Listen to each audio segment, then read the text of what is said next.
once again, I would like to bring you a little bit less of the low hanging fruit and maybe even getting beyond the honeymoon phase. A little bit more to come right up.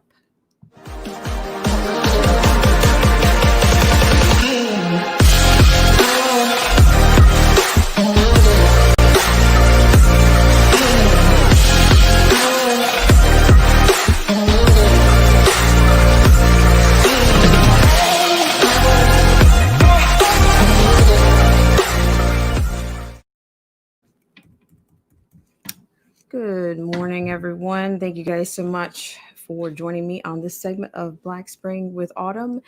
And as always, I want to thank you guys so much for tuning in. And also, I want to thank the loyal patrons, the subscribers, and our friends over on Periscope for all that you do to support the channel. So, thank you so much. And today we are I'm kind of going to go back on my word, but it all works out the framework and the concepts of some of the things that we're dealing with. So I hope you'll stick around for what that means. And so in that, we're going to get beyond the pageantry, of course, of the 20th and slogan adorned mask for political theater. And what we're going to end up doing is we're going to actually revisit a little bit on the implications of the actual the Paris Accord, if you will, and we'll deal with a little bit on the two bills accompanying. We'll deal with two items, basically two EOs, two bills that, to me, kind of give these um, the teeth to go forward. And we're reigning EOs, hence the graphic on the thumbnail today.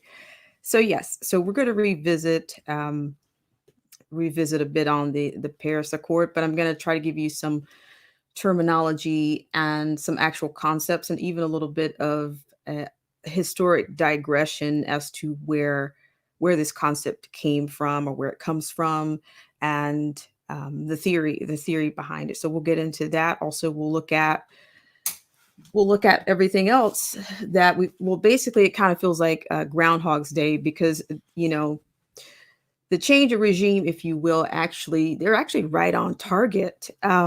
Excuse me, they're right on target. I think we've been watching HR5, HR9 for several months on this channel at least. And I guess this is what I've been anticipating, but at least we have the EOs and we see the edicts and the bills that are just lying in wait to fulfill their target, the items on the target. So we'll go with that. And I'm going to go ahead and thank our sponsors, and we'll be right back to get started. So thank you guys so much for coming in. And for those of you that are not sure if you're coming in, I appreciate you for considering Black Spring, because you have choices. I'll be right back. This show is brought to you in part by our sponsors. Whether you're interested in health, culture, politics, scripture, automobiles, or music, there's something for everyone.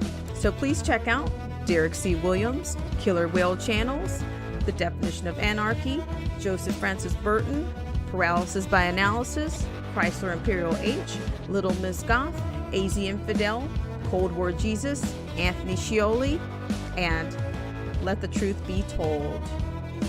We'll be right back right after this.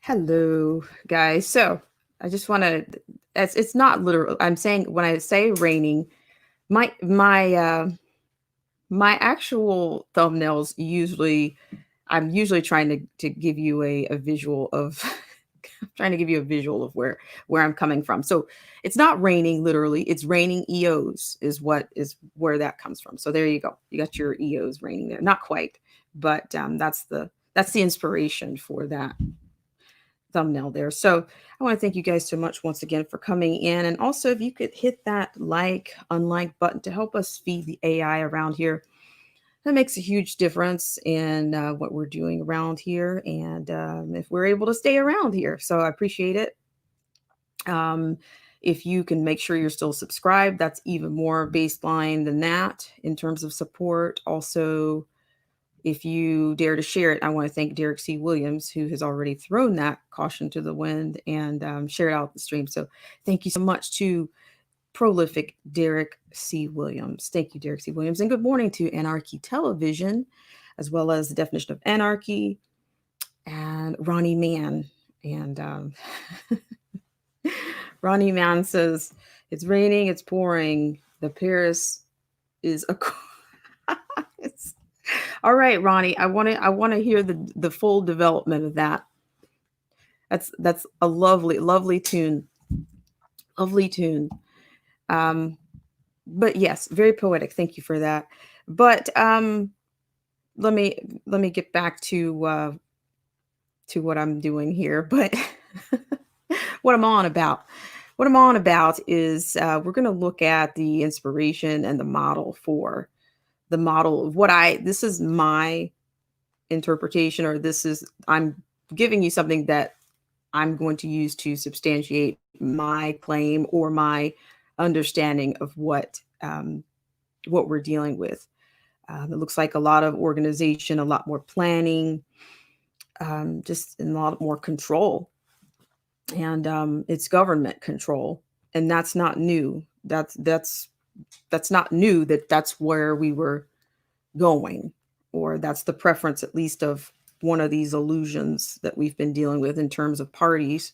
So with that said, I'm going to kind of go ahead and rock us right into this. So what I want to do is, we did discuss a little bit on the Paris Accord last evening, and I want to thank you guys so much again for those of you who were able to attend and endure that.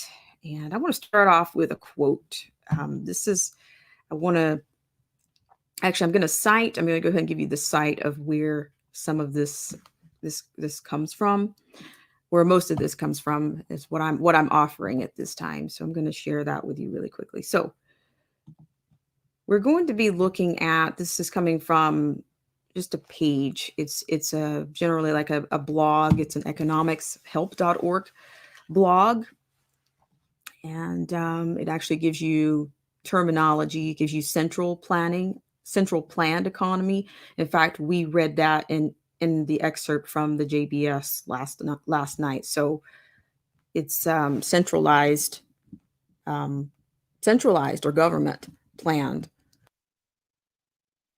And then to me, this is also, it looks more of a broader spect. It's a global planned economy.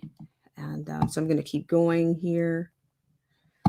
So yes, so I will drop that into the stream for you if you're looking for that, if you want to chew on it later or whatever. But let's just get right in here. So I'm going to start this off. I'm going to go ahead and share that page with you. Thank you guys so much for tuning in to this segment of Black Spring. So right away, what you see before you is the economics help. And it actually does, I think it simplifies pretty well. So it gives you a definition of central planned economy. According to this, a centrally planned economy is an economy where decisions on what to produce, how to produce, and for whom are taken by the government in a centrally managed bureaucracy. Okay. Central planning is also referred to as a command economy or communist economy. So to me, that is the basis. That is the brainchild or the think tank, I believe, of what this Paris Accord or the climate. I think you're picking up what I'm putting down. At least you will be. You will be in a short amount of time. So what I want to do is I just want to show you a little bit of a visual that I created for this. Thank you guys so much once again for tuning in. Also, I want to give you a little bit of context. The historical digression is what I want to go with. So, what do we say around here? What is, and I'm not the originator of this, but is there anything new under the sun? So, according to this, we'll get back to the infographic. I want to give you the quote here, and it comes from, quote, to my mind, the so called socialist society is not anything immutable. Its crucial difference from the present order consists naturally in production organized on the basis of common ownership by the nation of all means of production. So this is Karl Marx letter to Otto von Bonig in this is the 19th century quote. So according to this is very much this is the inspiration for this Paris Accord. According to this, in theory, a centrally planned economy can overcome market failure and achieve equality of distribution. Supporters of the centrally planned economy argue that when economic decisions are left to the free market, monopolies emerge to exploit consumers. Furthermore, the capitalists, those who own private property, can earn money through exploiting the labor of others. A centrally planned economy allows a fair distribution to all and not just the capitalist class.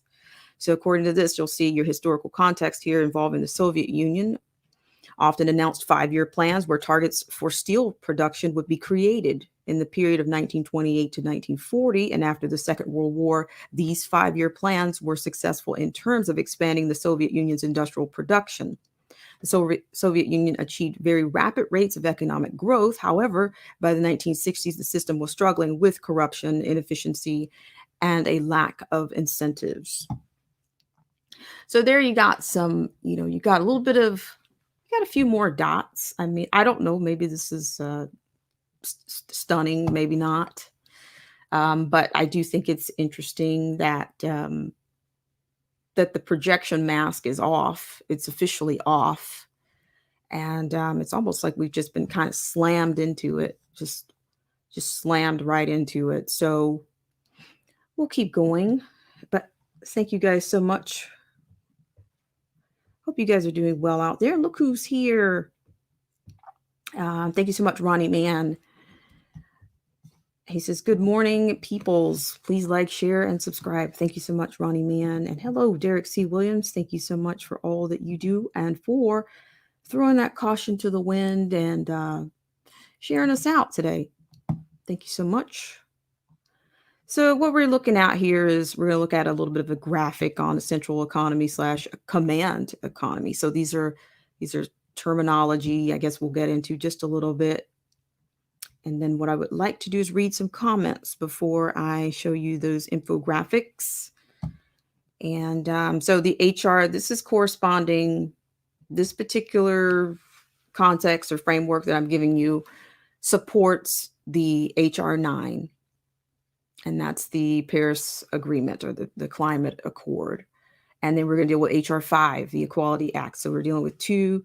And we're also going to deal with the bills that I think that the teeth behind these edicts or behind these EO is what I'm on about.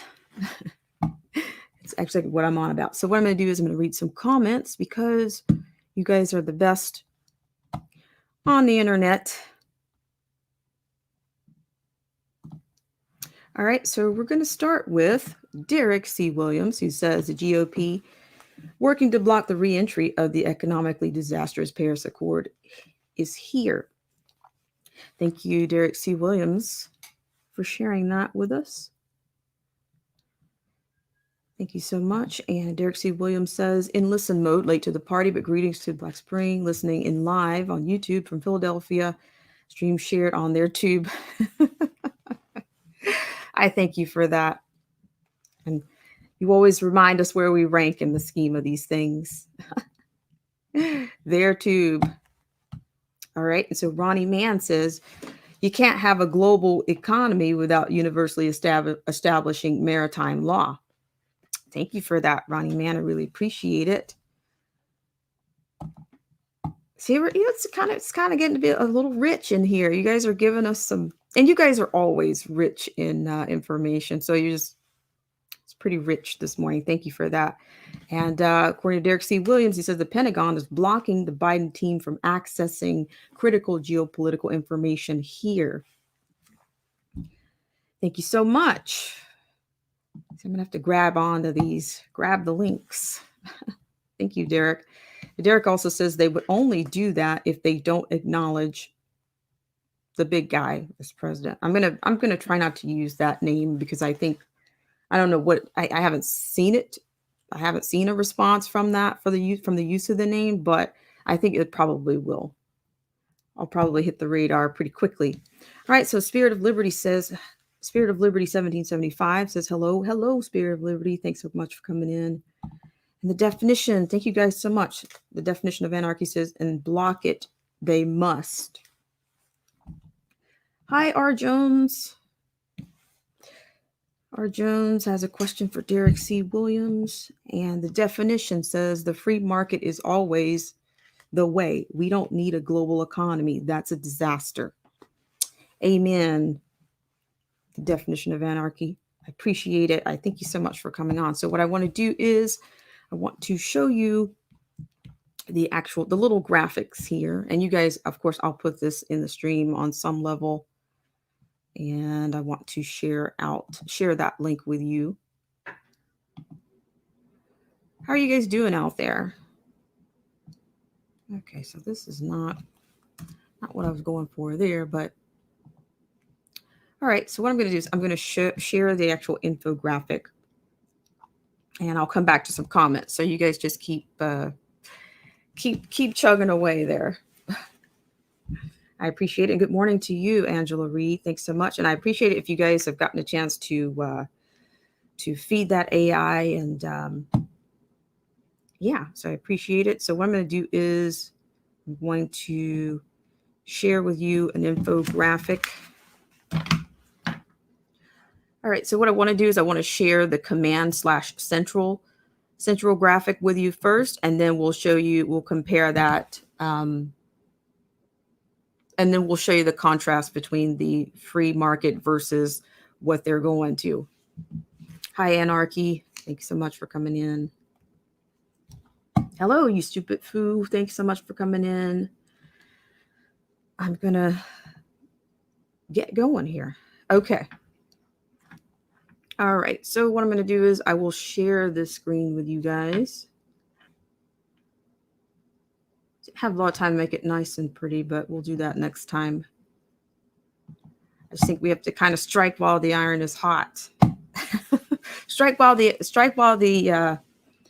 honeymoon phase is going on, right? Clean up the bird seeds and stuff, right? Do they still do that? All right, so I'm going to stop sharing that one really quick and then share the one that I want you to look at here.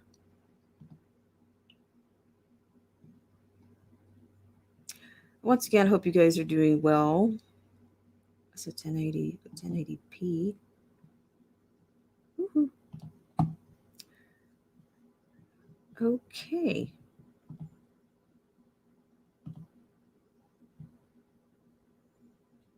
Just 1 second here. I do apologize.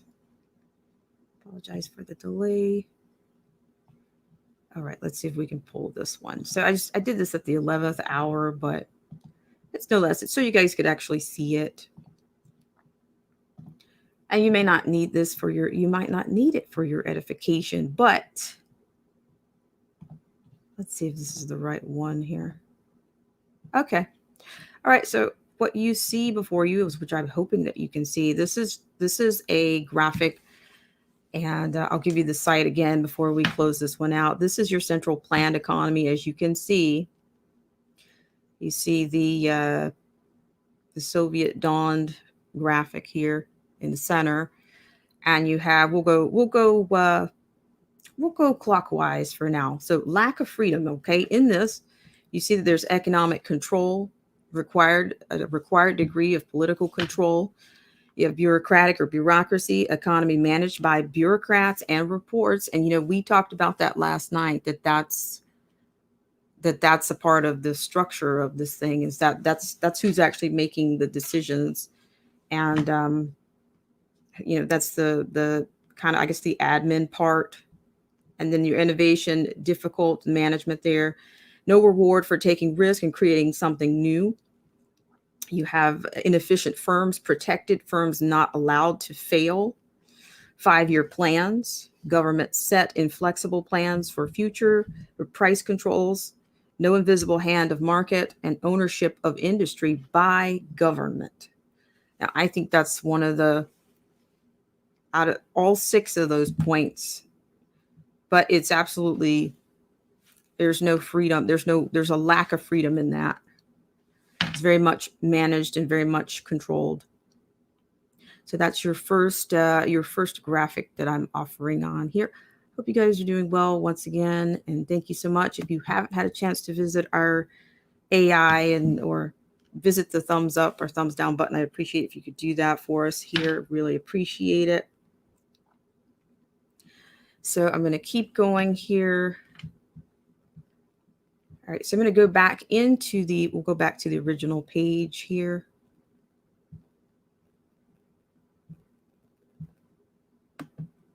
All right, so Ronnie Mann's question. So in a central planned economy, who's central? Well, that's what we're working towards. And I'm thinking that the money, we're the money bags, so we're going to be that central. We're going to be the central part of. We're going to be the central supplier and financier of the whole bit. So I'll get you back to the original page here. I'm going to be putting that into the actual. So here we are. In theory, here we come. A centrally planned economy can overcome market failure and achieve equality of distribution. Supporters of centrally planned economy argue that economic decisions are left to the free market. Monopolies emerge to exploit consumers. Furthermore, capitalists, those who own private property, can earn money through exploiting their through the labor of others. A centrally planned economy allows a fair distribution to all and not just the capitalist class. Okay, so I'm going to keep going here. I actually touched on this one earlier. So according to this, the rapid economic growth of the stalling years also occurred against the backdrop of political repression. So you have examples of central planning: the Soviet Union 1917 through 1991, and the Soviet bloc. The second point is China until the late 1970s, and then Cuba. All right, so they give you the features of a centrally planned economy: ownership by government, decision on what to produce, how to produce, and how to distribute goods taken at national bureaucratic level. Price is usually set by price controls rather than market forces. Distribution according to ration books. Production could be planned for 5 or 10 years in advance. Requires more levels of bureaucracy to manage and plan economic decisions. A scope for inefficiency due to lack of incentive. Scope for corruption due to power of bureaucrats. Often required degree of political control and censorship. All right, they also feature the problems of central planning economies. 1, the governments are poor at predicting future trends. 2, they lack of incentive when income is guaranteed. 3, inflexible, difficult to respond to the shortages and surpluses. 4, a greater scope for corruption. 5, planned economies often associate with greater political repression. And 6, the people achieve targets for the sake of it rather than what is needed. There was a joke in the Soviet Union made by workers, quote, "They pretend to pay us and we pretend to work," end quote. The goal was often to achieve targets rather than really meet needs. Therefore, as much effort went into massaging figures and reports and producing socially useful goods. Okay, so you have that, and I'm going to share the free market economy versus the command economy chart with you next. I'm trying to guide you guys through this here.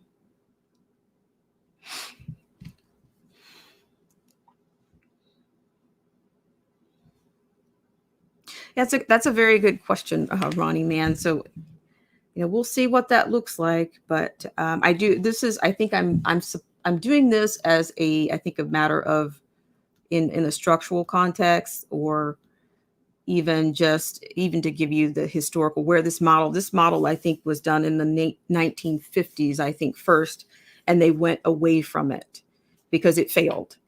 So, I guess we're gonna throw our hat into the we're gonna throw ourselves into the game and gamble and see what it looks like here, I guess. So I'm gonna take you back to the graphic there. Hope you guys are doing well out there. Let's see.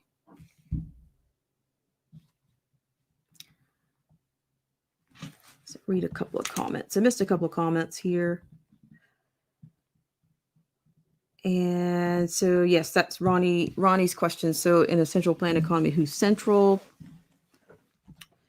And Derek C. Williams says the central banks, perhaps. You guys always have great questions. And Derek C. Williams says cryptocurrency has skyrocketed in part because our economy and the dollar is toast. They know this, which is why they are moving towards a governmental cryptocurrency. All right. And Derek says, shout out to Satoshi Nakamoto. And Ronnie says they put it on the quote shelf until a more opportune time. And Derek C. Williams says, shout out to Max Kaiser and Jeff Berwick. All right, so I'll show you the other graphic. And then, we did, like I said, I didn't want to get into this too much today, but since we did get into an article on it, I thought, well, maybe we can find some historical context, or we can at least find some structure on this, find the think tank or the brain of this whole bit.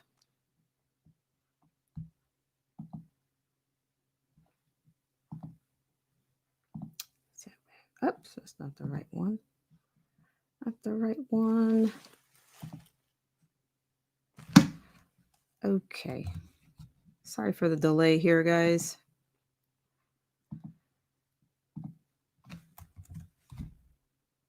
All right, we'll just take it from the actual screen.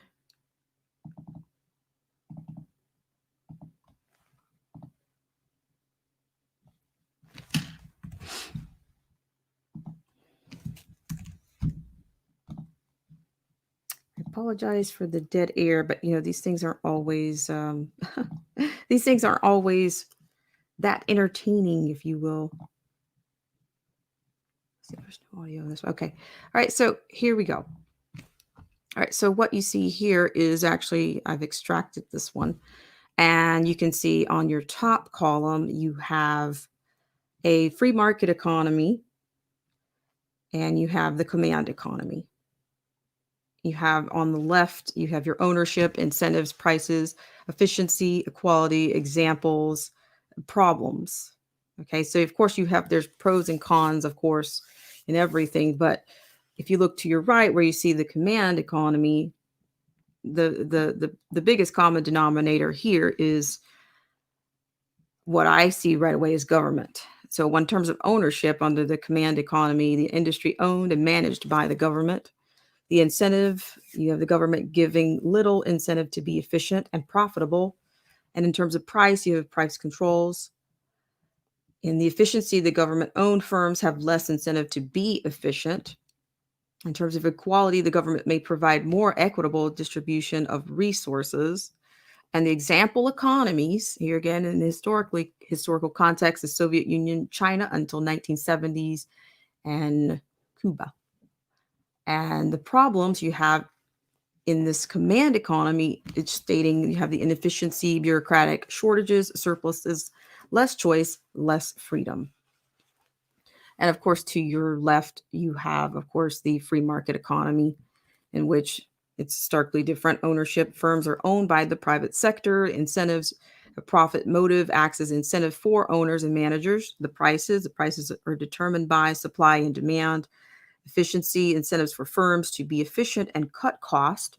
Equality, free market likely to lead to income and wealth inequality. Examples, it shows that Hong Kong, Singapore have limited government intervention, and it shows the problems here: inequality, market failure, monopoly.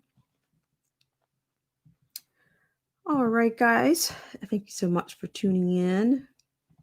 Thank you guys so much for hitting the like button, and we will be right back after this infomercial.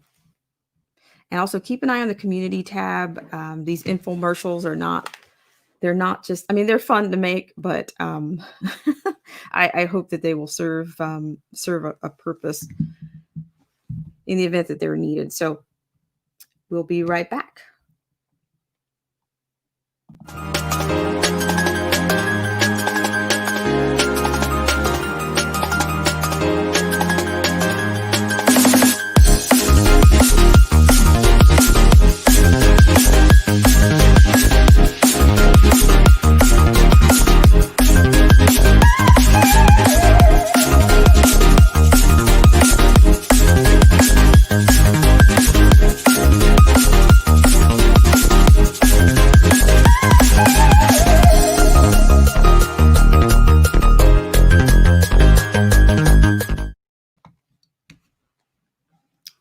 All right, guys. Thank you guys so much for tuning in.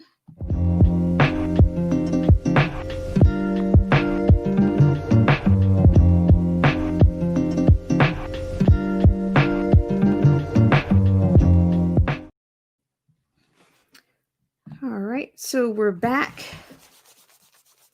And I have a couple of comments I want to read before I continue with that. So we're speaking to the Paris Accord and HR 9, and those are actually bills that you can find. I mean, I have some links for you. I can drop those for you. But I just want to give you a little bit of the inspiration there. Apparently, it's what it is. You Stupid Foo says, let's keep it a buck. Beast system implementation. And Ronnie Mann says, Janet Yellen stated that she will strive to curb all cryptocurrency. Yeah, I think I've started to see liners on that, Ronnie Mann. All right. So hope you guys are doing well out there on your Friday. And it is a Friday, and it's kind of a gloomy Friday. So we're going to keep going here. I know this is a little bit heavy, but you know, we already started it last night, so I figured, well, why don't we just go one step further, and then maybe we'll be a little bit better off because we went one step further. So I just want to show you something really quickly here, and then we'll move away from the climate and the Climate Action Now Act, which is the HR 9, and then we'll go into the second EO, and then we'll round out with the stakeholder capitalism and all the benefits, including the planet, coming your way on that. So thank you guys so much again. And I'll probably open this up for some commentary. I usually want to pre-plot that, but today I won't do it. All right, guys. So this is the HR 9 is what you see before you. Or it is the HR 9 Climate Action Now Act. And I'm actually going to put this link into the stream for you so you can see. To me, these are the teeth are what I'm referring to behind these EO, the edicts, the fiat rule. But these are, there's an entire graveyard of bills that the Democrats created over the last 4 years, and many of these bills have already passed in the House. So it's a matter of when are they going to bring. When are they bringing this bill to the floor or bringing it to a vote in Senate? And that's going to go for the HR 5 as well. All right. So according to this is just a little scope here. This is your Climate Action Now Act.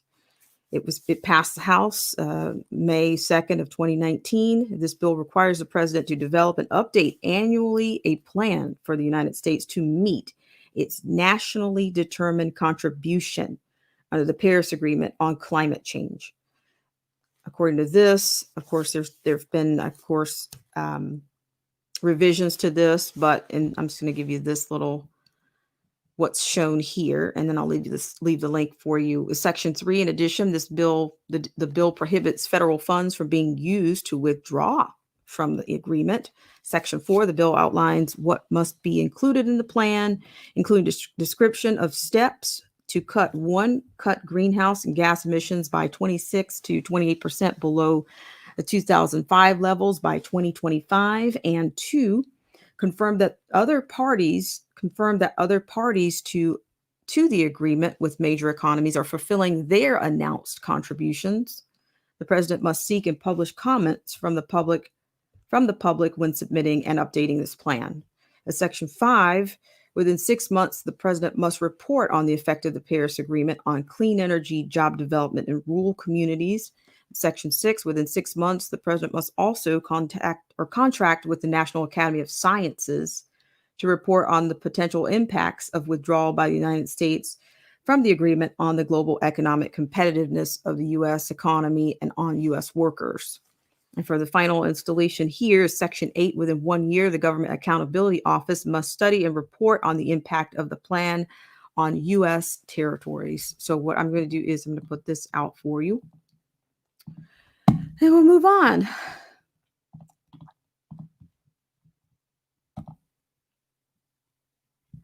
All right, so that is your HR 9 in the stream there. But there again, I don't want to be too long on these items, but this is actually, like I said, they're right on target for what I anticipated they were going to be on target with. It's HR 5, HR 9. For those that are just coming in, you've got EOs to support both. You've got EOs, I think, to just kind of announce both, but then the legislation is already out there. For the good or for the bad, or for better or for worse, it's already out there. So once again, thank you guys so much for tuning in to this segment of Black Spring with Autumn. And what I will do is I probably will open this up just a little bit, just to give us a little bit of a break, because this is kind of a little bit heavy. It's a little bit heavy, and I'm just going to put it here. I appreciate you guys for tuning in on your Friday. So there is a link there. All right. All right. So the second half is going to be, this is going to be pretty brief on the HR 5, but that is one of the featured EOs that was signed on January 20th, 2021, and it is entitled Executive Order on Preventing and Combating Discrimination on the Basis of Gender Identity or Sexual Orientation. So this is not that long, and then I will also drop the link for the HR 5, the Equality Act, for you in the stream also. So we'll just do those in two parts here. And we'll move that a little bit more quickly than the other one, because we started last night, we started on it, and then we were dealing with, extractions or whatnot from, of course, our friends at the JBS, no less valuable, but that's kind of where we started on that one. So I'm going to share the screen with you really quick and just let you see what this HR 5, what the premise. All right. So according to this, what you see, this is from the whitehouse.gov. So if you want to check out any of these EOs, that's where you need to go. And there's a ton of them there. And this is the Executive Order on Preventing and Combating Discrimination on the Basis of Gender Identity or Sexual Orientation. Okay, so you have, of course, I'm not even going to read all of this, but I just want to show it to you. This is almost kind of like a one-pager, I guess. But it's broken down. It doesn't, to me, this tells it's more, I guess, legalese and policy.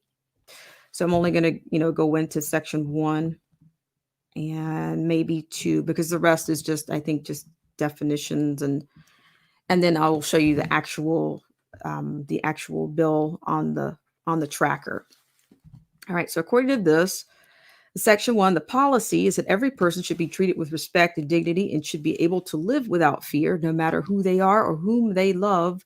Children should be able to learn without worrying about whether they will be denied access to the restroom, the locker room, or school sports.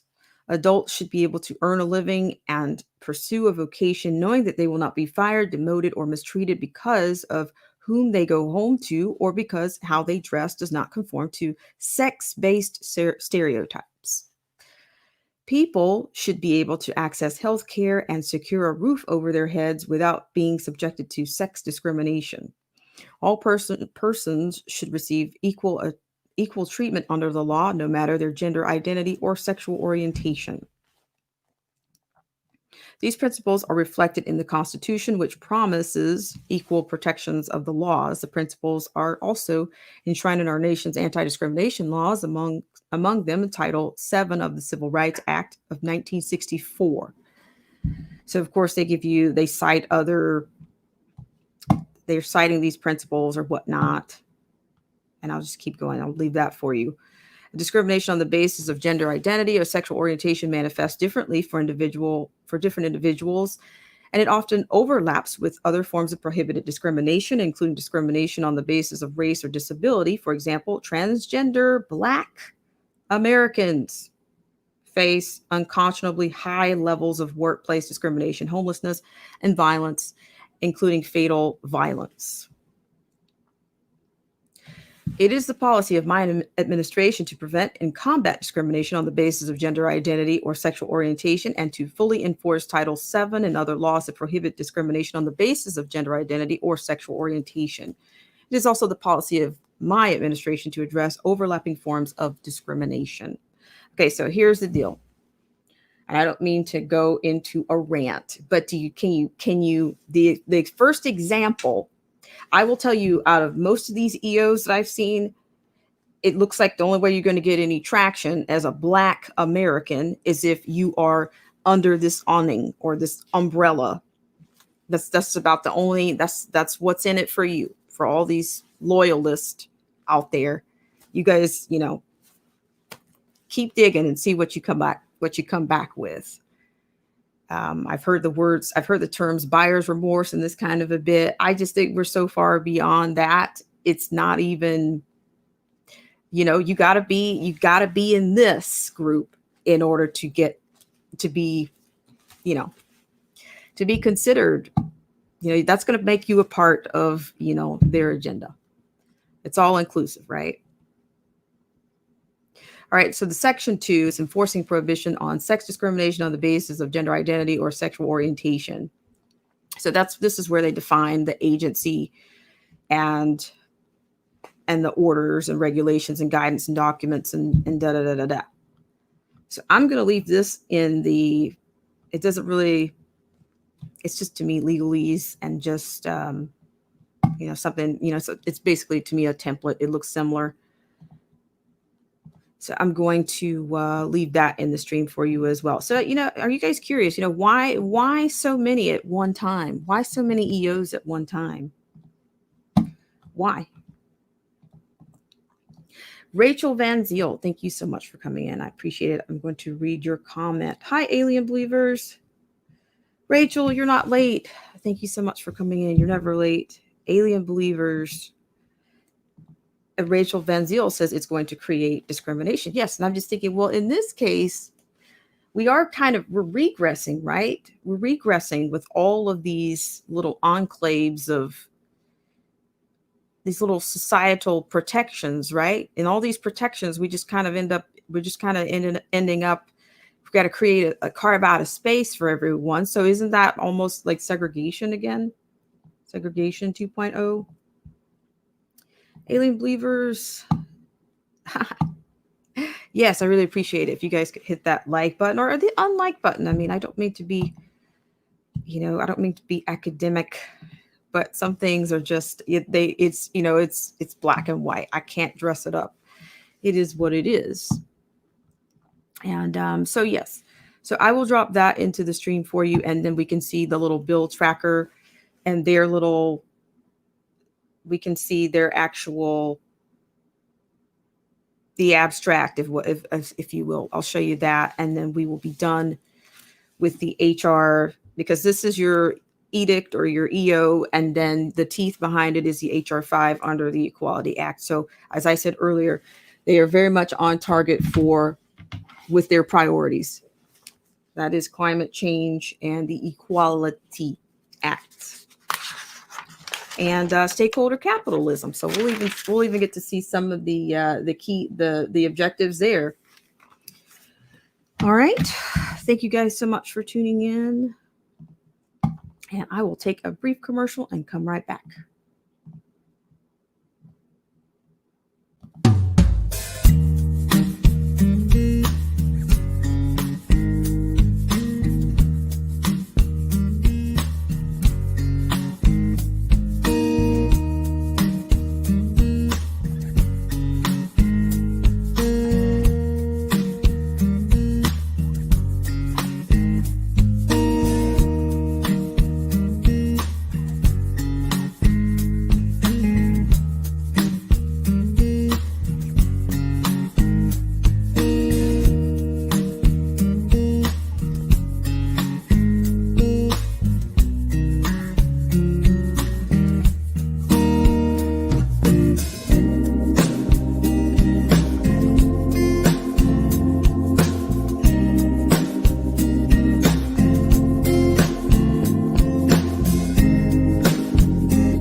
Thank you guys so much. And I appreciate you guys for smashing that like or unlike button or daring to share it out today.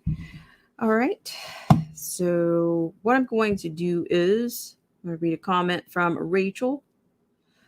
Rachel says, everyone take a DNA test to prove your ethnicity. Color of skin doesn't mean anything, it doesn't necessarily show your ethnicity.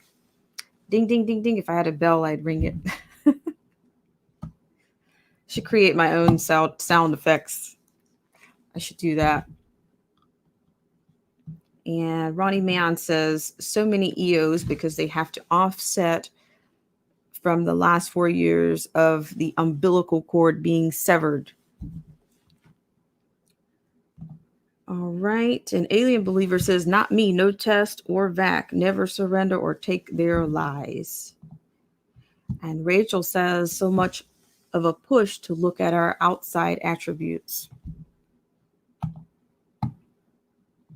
All right, so we're going to go to we're going to go to what I'm calling the abstract of the actual HR 5, and then we will visit the we form for the stakeholder capitalism, and then that will be it. So yes, there will be a link out there for you if you would like to chime in.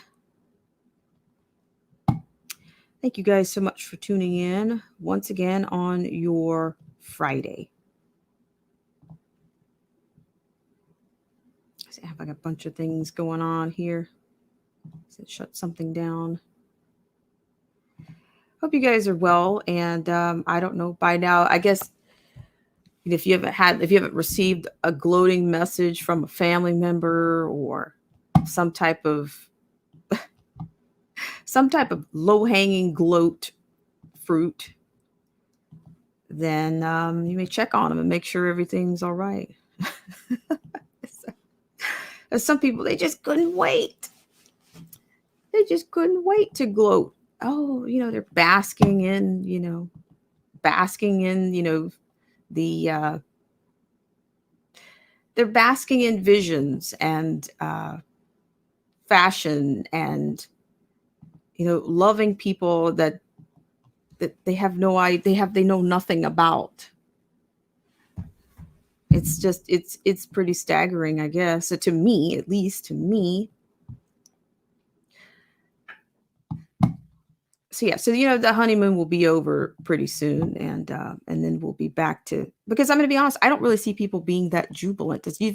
I don't see people being that are that happy, or like, you guys are still pretty miserable, right? You're still miserable, and all the media is doing right now. So what are we going to do now? We're going to recycle the last 4 years. Is that what we're going to do? Because without your all occasion DJ Trump, you can't. What are you going to do for the next 4 years? What are you going to do? All right. Okay. So What you're looking at right now is the HR 9 and HR. Hang on. Yikes, yikes, yikes, yikes, yikes. I'm going to get it together here. Believe it or not. That's what happens when you hit the wrong button. Thank you so much. And R. Jones, I'm going to share your comment and then I'll get the right screen here. It says, I'm so glad that so many people are starting to understand things. Well, yeah, I think you're right on with that, R. Jones, because I was surprised at the amount of people that I've just kind of stumbled on to, whether it's via social media or just even Derek C. Williams, the prolific Derek C. Williams, even on in Derek's last video, I could see that a lot of people are not, they're not convinced, they're not buying it, not buying what they're selling, and you can't make them buy it.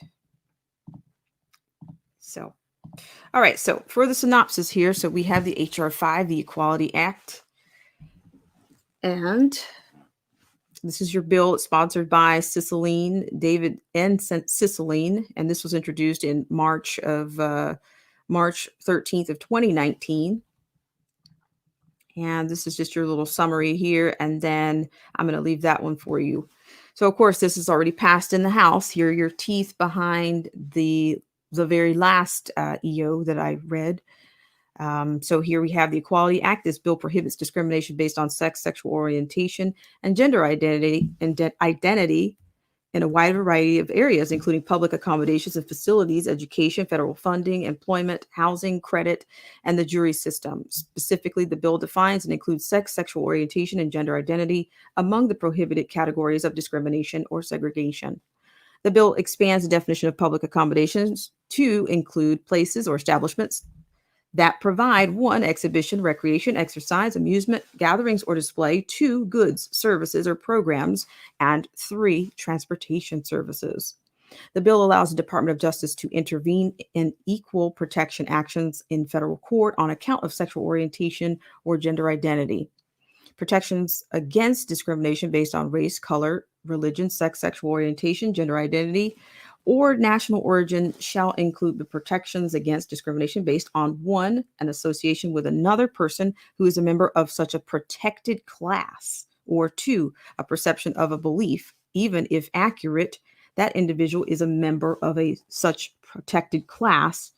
The bill prohibits the Religious Freedom Restoration Act of 1993 from providing a claim, defense, or basis for such protections.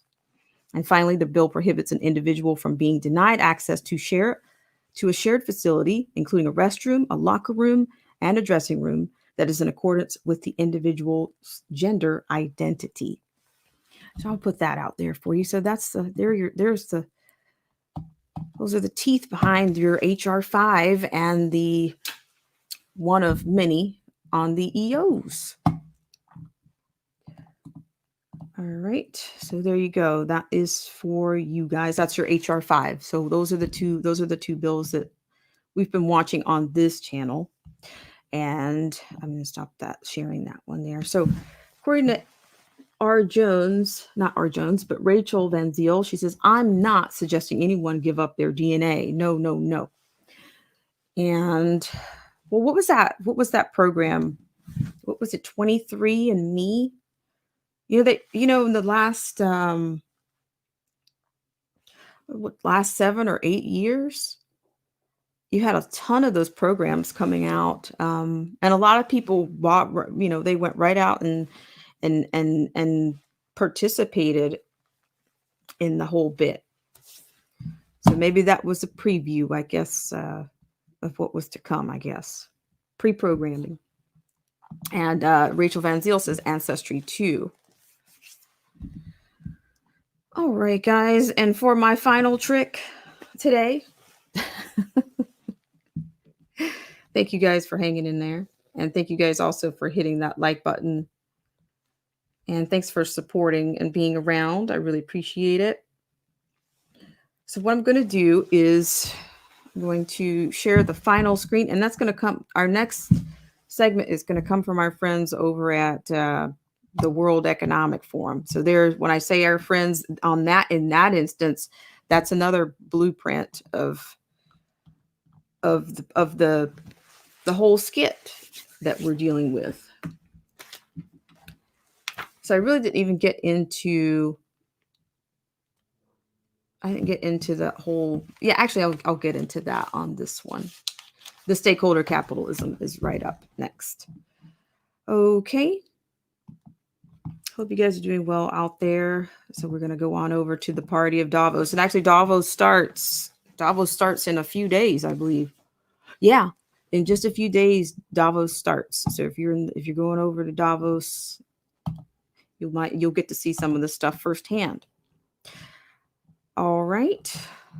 Okay, sorry guys. I'm 2 for 2 today. Okay. Make sure I get the right one here. All right. According to this is your Davos Agenda 2021. And what is stakeholder capitalism? All right, so according to this article is part of the Davos Agenda. Stakeholder capitalism is a form of capitalism in which companies seek long-term value creation by taking into account the needs of all their stakeholders and society at large. Klaus Schwab discusses its history and relevance in this excerpt from the book, Stakeholder Capitalism, a Global Economy that Works for Progress, People, and Planet. Okay, so according to this, these days, a lot of political and business leaders debate whether, quote, stakeholder capitalism would provide us with a better way to organize the economy. But what exactly is stakeholder capitalism and where does it originate? In this blog, adapted from the book, Stakeholder Capitalism, a Global Economy that Works for Progress, People, and Planet, we'd like to tackle this question and provide the reader with a clear answer. All right, so there is Klaus Schwab. We've mentioned Klaus Schwab. Of course, he is a founder. He wears many hats of the World Economic Forum. And we've talked about the Fourth Industrial Revolution and his ideas on that and how many opportunities we have at a time like this due to the CV-19 and the rest.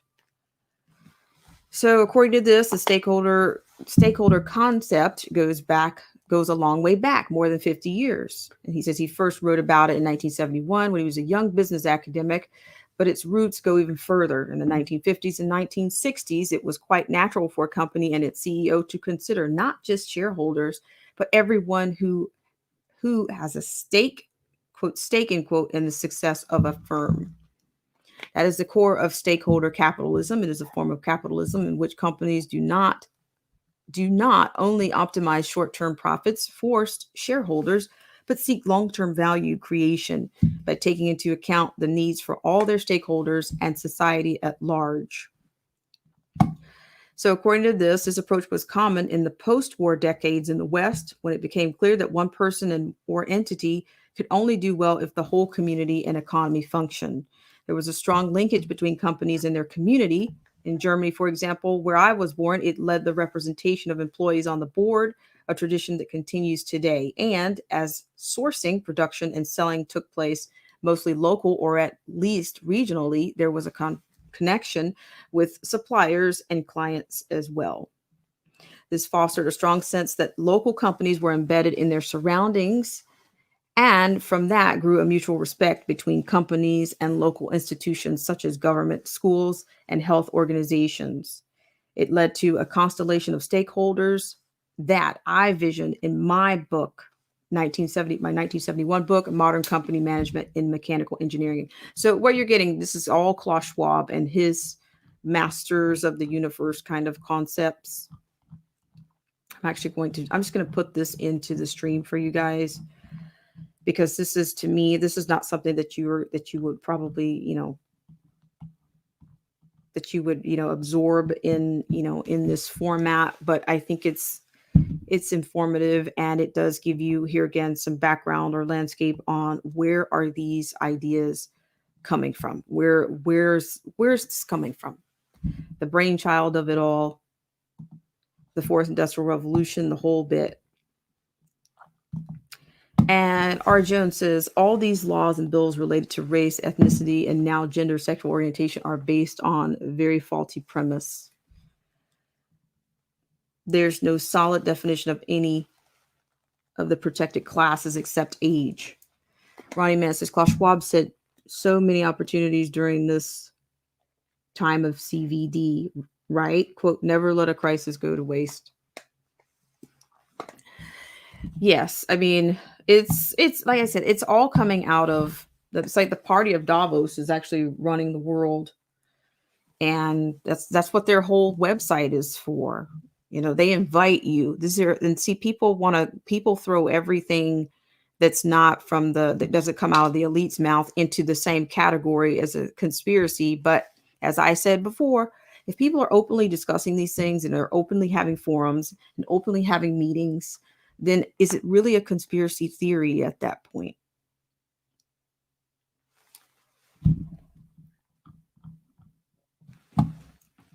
So yeah, even the sustainability goals, it's all in lockstep between the UN, the Klaus Schwab's, the World Economic Forum.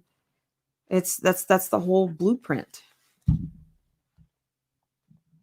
And Rachel says, we don't even protect our unborn. The protection means nothing. Hello to Unique View. Thanks so much for coming in.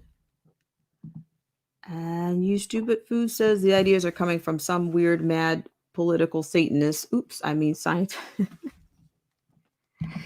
Yes. So I'm just, I guess I don't want to, of course, I don't want to tyrannize you with all of this stuff, but he does give the background as I was trying to give some historical context earlier.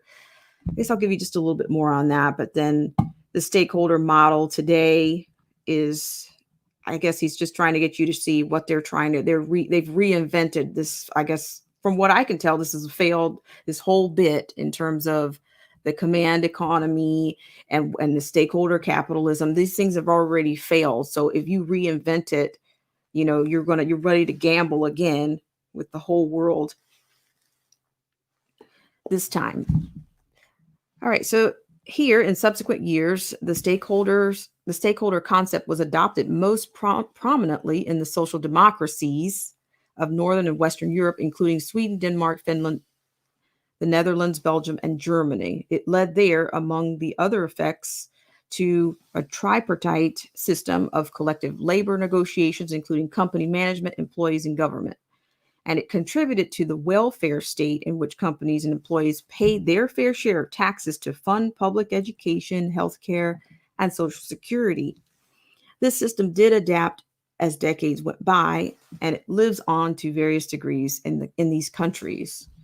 But as a global organizing principle for business, the stakeholder concept completed head on with the Chicago University economist Milton Friedman's notion of, quote, shareholder primacy, end quote. It held that, quote, the business of the business is business, end quote. Or as he literally wrote, quote, the social responsibility of the company is to make profits, end quote. And the stakeholder approach ultimately lost out. Shareholder capitalism became the norm across the West as companies globalized, loosening their ties with local communities and national governments, and focusing instead on maximizing short-term profits for shareholders in competitive global markets. At the same time, the labor unions and governments and other civil society stakeholders lost a lot of their power and influence, further weakening the fabric in which a stakeholder model could prosper. It meant that even in those countries that they did adhere to the stakeholder concept as a governance principle, other actors got weaker as companies, and specifically those who prospered in the third and fourth industrial revolutions, got stronger. So he's bringing you in today to the stakeholder model today, people and planet at the center. So here you go. You see, we just keep wrapping ourselves or looping right back into the planet and the people. It's for the planet and for the people, right? According to this, today the stakeholder concept is ready for a comeback, albeit in an updated and more comprehensive form. We are facing a whole set of social, economic, and health crises, and the best response to these challenges would be for all actors in society to consider more than their narrow and short-term self-interest. So what could stakeholder capitalism look like today? And how does it differ from the stakeholder management my father's generation intuitively implemented in the 1960s and the 1970s? So he gives you that breakdown. And what I'm going to do is I will let you guys will have a lot of fun with Klaus Schwab and, and his elite legacy. But the only thing I will say, I'll stop there. But he gives you a bit of a breakdown here, the key stakeholders and their objectives, profits, purpose, prosperity, and peace. And that's all a lot of these things are in step with the sustainability goals from the UN. It's all just kind of looping you right back into the same thing. It's the same stuff. All right, guys, so I'm going to put that link in there for you. And of course, feel free. You guys can always visit the World Economic Forum at your own leisure. And don't take my word for anything or my interpretation. Okay, so there you are. All right, so Ronnie Mann has a point here. He says the initial model from the 1950s was shelved until it was more viable. And here we are. Thank you for that, Ronnie Mann. I really appreciate it. And Rachel says these people value no one. Right on. And R. Jones says at Ronnie Mann, so we should address why we are putting up with this now. Yes, very, very real. Rachel says peace, they mean control. Slow boil. All right, guys. Once again, I really appreciate it. Thank you guys so much for coming in and tuning in. So, not sure if we exactly came up with answers today, but we did come up with a little bit more perspective, I guess, and some more framework for what's coming down the chute. And I think there's going to be a lot more to follow, and we'll just see. We'll see what comes up. Of course, that's why I always give you guys all these fun links, because you can, we're never, we can never really absolve ourselves from, self-education. So you guys can always play around with these things as you wish. And Ronnie Mann says we're putting up with it because the populace at large is unlearned and disconnected. Thank you, Ronnie Mann. And with that said, I'm actually going to summarize what we did today. So we did do we did two EOs, as well as the HR 9 and HR 5. And like I said, there's tons more, and there's no way I'm going to go into a stockpile of EOs. But it does make you wonder, okay, so you're rushing all these things in as if you're like trying to do something before you go on a vacation. And that's the big guy, you're signing all these EOs, which I agree that Ronnie has an excellent point that you gotta flip the switch on everything that's already been done and upset all of that. But at the same time, I think a lot of people are anticipating that he's not going to stay in that position. Some people have even said they won't even last that first 100 days. So we'll see. We'll see what happens, as always. Ronnie Mann says, and by design.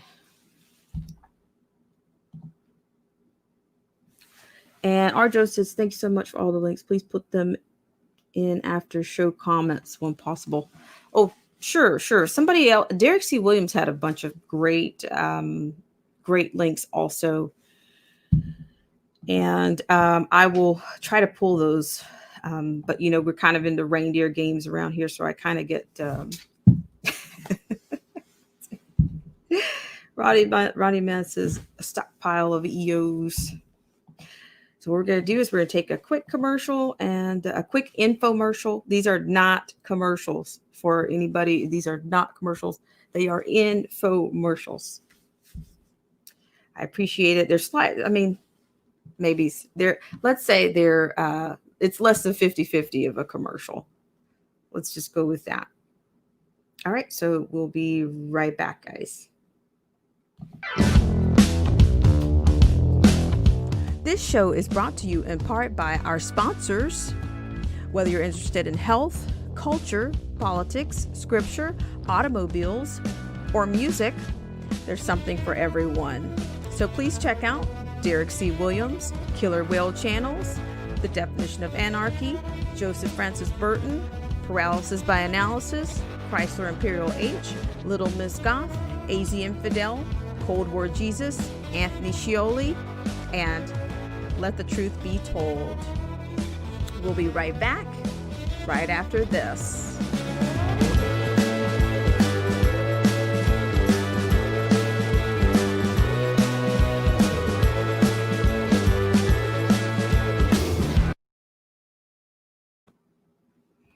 All right, guys, I thank you so much. And this is, I'm introducing, or am I introducing? Not, well, I guess maybe formally. We're going to do our enter a bit of a comment section. And at that time, you guys can also chime in if you would like. And I think I put a link out earlier, but we'll just do a little bit of commentary and then we will just, we will close out.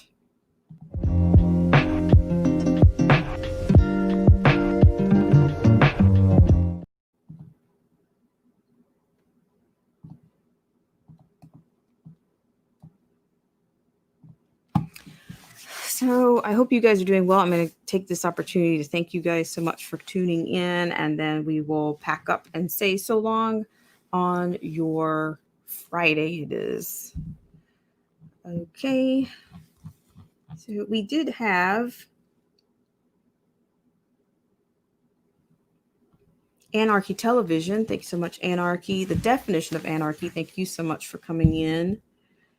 And thanks for all you do to support the channel. And Ronnie Mann, the gold standard. We have a gold standard in stripes. Derek C. Williams, also a gold standard in our stripes. Da-da-da. Look who's here. Ronnie Mann's here. Ronnie Mann, how are you on this Hey, Friday? I'm well, thank you. It's good to be here. I had a couple of comments. I didn't want to Go for it.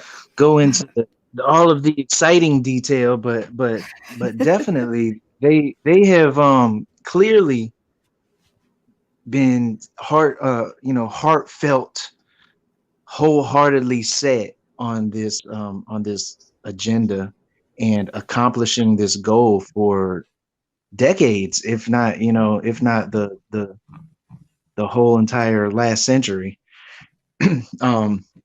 But definitely decades. And I think the last administration, like a couple days ago administration, I think that put a nice pause in a lot of its momentum, and they had to usher that out immediately, type thing. and bring back the big guns, blazing, basically, which you can see in the EOs that were like immediately initiated. And of course, my angle. So if you go back, and I strongly encourage you to do so, and really look over Revelation 17, it is playing out every single thing that you've been talking about here today, and the things in general that you have consistently been talking about. But when you look at Revelation 17 in its entirety, it is of course, through prophetic speech or language or what have you, it is playing out. It is talking about all of the events that are taking place and the road or the avenue that it's going to use to get there. It's amazing how, when we look at something that was written 2,000 years ago, how much it aligns with the things that are actually playing out when we just open up our eyes in the morning and look. Wow, Ronnie. And see, I love that you bring that perspective and you bring it with such, it's full circle. I think you're spot on, and I am certainly going to be taking a look at that section of Revelations. And even shout out to the Lockhart perspective. I think you guys are kindred spirits, if I may. And that's not the first time. I think Felicia mentioned the same reference. And I don't know. Did you fancy, or did you watch the ritual slash ceremony on Wednesday? No, no, I commented in one of your sections. I commented that I had to take a fast from all of the tomfoolery, all of the uh things that were, being demonstrated and displayed. I had to take a nice hot long shower, so I kind of stayed out of that arena. Yeah, okay. Now that you say that, I think I remember seeing that in the comment section that you were just no thanks. Yeah, I did catch glimpses of it, and I've gleaned a lot of uh the unnecessarities from a lot of, people that have commented on the whole display. But me myself, I did not partake. Okay. But Well, go ahead. no, pardon me. What were you about to say? No, I think I was only going to maybe it's I guess if there is there another excerpt that you would recommend for those of us that are looking for, other perspectives as well, even on maybe something else that we've seen. Would you Uh, say that we are heavily in this is mostly revelations that we're dealing with, or if we're not dealing with revelation, we are clearly dealing with the onset of revelation. Like, I don't want to, pin us down to a time, because who knows? I mean, your grandmother and your grandmother's mother was saying we're in the end time. It's always been we're in the end times. So, you don't want to pin it down. All I'm trying to convey is that you're starting to see more and more precisely and in depth the things that are being conveyed through the book of Revelation, um, uh, daily, continuous. And uh, I would suggest the entire the entire book of Revelation, but I mean, you need discernment. It there's so many other aspects of the ancient scripture to look into, so you can match up, so you don't go way off into left field with the book of Revelation. But as far as the specifics of what you're speaking on today, Revelation 17 does actually target it. You have to do the connections, though. You have to make the connections for yourself, because it's spoken in a different type of language, of course. But when you look at it, it lays down the foundation. It's talking about a road. Well, in Revelation, we're already there. We're already in a one world type government. It's being conveyed as Babylon the Great. So in context, when you look at Babylon the Great, uh, well, in general, it tells you that the scriptures tell you that in the last day that it'll be like the days of Noah. One of those aspects is that, that was a long time ago type thing. So back in the days of Noah, um, we start to see a one world government form back then as well. And that major world empire at that time ended up being what we call Babylon, Babylon. So that Babylon construct was the first world government. It was the world empire. So when we see in Revelation 17 what it's talking about, it's saying that this vision that he's seeing, where there's a world government. It's a one world government, and he likens it to Babylon. He calls it Babylon the Great, or Mystery Babylon, because he doesn't know what the name of this thing, of this entity is. He just knows that it's a great, vast world empire. So he relates it to what he does know, which is Babylon. So he calls it Babylon the Great, and it is indeed, once again, a world government. And it tells you in great detail. It tells you that the woman sits on this beast, um, and the woman, of course, is Rome, and the beast, of course, is the system, the entire world government. And it tells you that it sits on that this beast sits on 7 hills. The 7 hills. That's the 7 continents. That's the entire world. It's sitting on the seven hills, and then it's not up for speculation or your own interpretation, because it goes into detail in the next paragraph in Revelation 17, and it tells you this means this. Like, it gives you an image of of an idea of something, and then the very next paragraph it tells you in detail what that meant. It interprets it for you in the very next paragraph. So it's not up for your own interpretation. And it lets you know that these 7 hills is, well, you know what? Let's do one better. And pardon me, give me one moment. Just gonna read Go it. for it. I was just going to read this comment. We have a comment for you from R. Jones. She says, Ronnie, I'm so grateful for all of you who are working hard to inform and educate the people who are willing to listen. I am still trying to find ways to reach the others. Yeah, and that's all. That's all we can do, is try to find ways to reach. But when it's all said and done, you can only do your part. We can never shove anything down anybody's throat because it's not received well. Most of the time, they'll choke and die. But that was supposed to be an attempt at humor.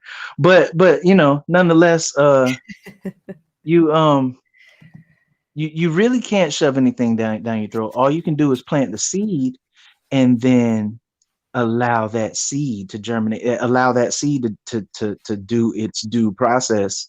And the people that will have their eyes open, their eyes will be open. It's all you can do is to do your part. You really can't force feed. You really can't force anything upon anybody. However, you can do your due diligence to gather as much seed as possible. Um, if you have a whole lot of people that you're trying to quote unquote wake up, then maybe you need to be the seed guy. Maybe you just need to do um, much more research, and then categorize that research, so you can be able to disseminate it more effectively to the people that need it. And like I said, that's all we can do. Shoving things down people's throat, it's not going to give them any conviction. 9 times out of 10, what I've learned is that it ends up pushing people away, and then all of a sudden now you're a conspiracy theorist, or you're way out in left field, and things of that nature. And yeah, stay away from him. Don't talk religion or politics with him. And then they end up giving you the side eye versus coming to you as somebody with some knowledge and wisdom that they can glean from. I just want to add Rachel's comment, and I also want to just add something to your point there. But I think also there's also those people out there that are, what can I say? They're starving for truth.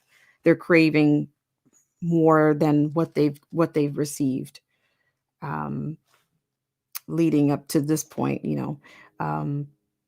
But in that, I'll go ahead and read Rachel's comment. Rachel says, "Is it true that the book of Revelations isn't written in order?" Okay. Yeah, I'll definitely answer that. But did you get your point that you were trying to make Oh about yeah, Spain without them yeah. before you asked? That was just generally, that was just maybe just making a comment, because you know you find, I think there's two different.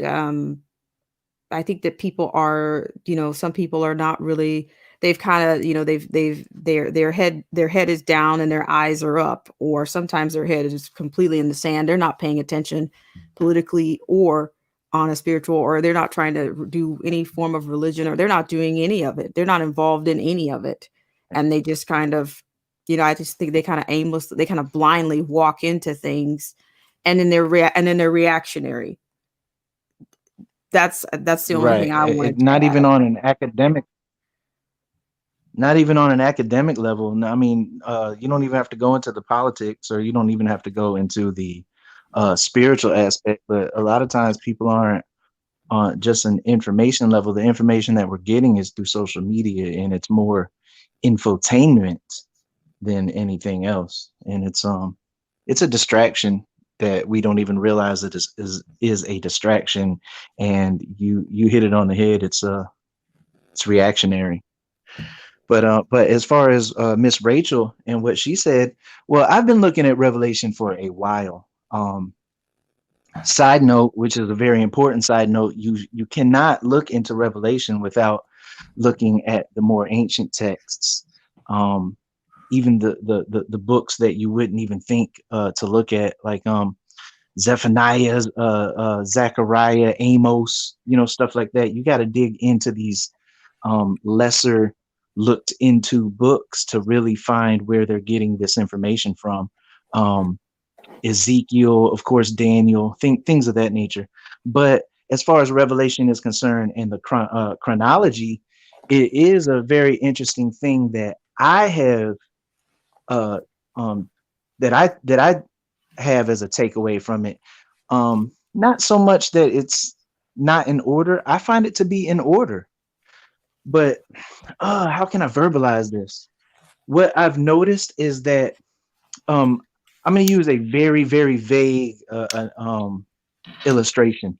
So say Revelation 1 through 4. You read Revelation 1 through 4, and then that is in chronological order. And then say like 5 through 8. Then that's the next topic of information that he would like to talk about. But it's like a Venn diagram.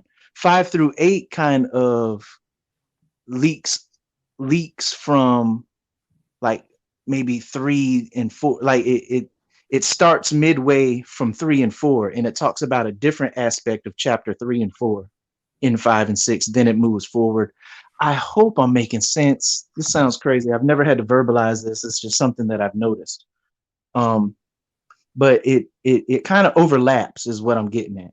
It's in order, but when it starts a next theme or a next chapter, it'll overlap from what it previously said, and it'll start from an earlier chapter from another perspective, and then it'll move forward. And I've noticed that it does that throughout Revelation. So it moves up, then it takes a step back and speaks from another angle, and then moves up more. It's like 3 steps forward, 1 step back, 4 steps forward, 1 step back type of thing. I hope that made some type of sense. That's the first time me ever having to verbalize that. But yeah. And I hope that answers your question. Did that make sense, Black Spring with Autumn? Yes, yes. Actually, that's I appreciate you for taking the time to go through that, to offer that, because someone like me, this is, I mean, I think we all come from different backgrounds, whether it's spiritually, or whether we all come from different backgrounds, and we all have, and in that, I think some of us have been, maybe we haven't had any kind of guidance or any kind of reference point. So anything that you offer here, I appreciate it. And I wanted to respond to Rachel's question. And she also says she understands, and she wanted to thank you, Ronnie, for that. Yeah, definitely. So my input, as far as the the uh, the input of the day from what you have on the channel, is from the angle of Revelation 17, because it is clearly telling you, it's laying out the path, like I said, prophetically, of what is taking place in the now. And of course, what authoritarian, what, how will whatever is going to be accomplished, how will it be accomplished? Of course, it'll have to be accomplished through the governments because they're the ones who are in authority. So all of these things have to play out, um, through government sanctions or legislations or some type of, a bill that is passed into law, or a treaty, or some type of agreement amongst nations and things like that. And that is the medium from that of how things will be played out. And we're witnessing it. We're witnessing it. So when you look in Revelation 17, they are talking about a world government, and this world government is bubbling over with just luxuries. And then all of a sudden, it takes a nosedive. And when you read the downfall of which leads to the destruction and the end of the world, quote unquote, Mhm. it is economic rhetoric. All of it is economic rhetoric. They're talking about, and that's why I was talking about the maritime law and the admiralty law. You have to, if you have a Could you give global us a economy, I mean, they're definition? talking about GDP I'm sorry about that. So yeah, of you admiralty you law. mentioned the maritime and where that and the maritime Admiralty law and then is admiralty law. right, right. So, of course, if you are the the big guy on a Navy ship or whatever you're called, or not a Navy ship, but if you're the big guy in the quote unquote Navy, you're called an admiral. You're called an admiral. So, this, so it's called admiralty law because it does govern, the nautical world or what have you. And so admiralty law or maritime law, you know what? Let me just read the definition. I'll do that. Thank you, Ronnie, man. And I don't intend to put you on the spot here. No, no, because I'll give you a roundabout, but like let's hear it from the horse's mouth.